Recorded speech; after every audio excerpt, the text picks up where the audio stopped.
According to the passage, Elise stood Henry's polished shoes on the floor, A, after she went to the porch, B, before Henry got in the tub, C, after she laid Henry's dark suit on the bed, or D, after Henry told her she looked nice.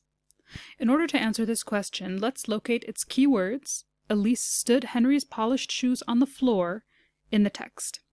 We see these words in the very second sentence. She stood his polished shoes on the floor beside the bed. Now that we have found our event in the text, let's take a look at our choices and pick the one that works with the chain of events. It cannot be after she went to the porch, as the next sentence tells us, then she went to the porch, indicating that she only went to the porch after standing his polished shoes on the floor.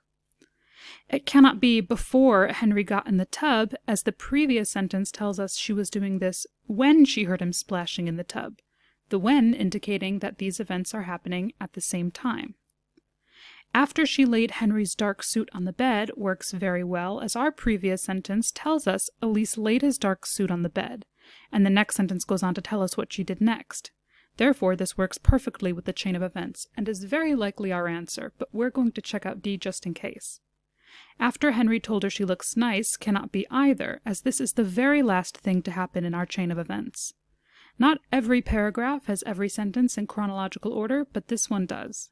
Therefore, we can be sure that C, after she laid Henry's dark suit on the bed, is our final answer.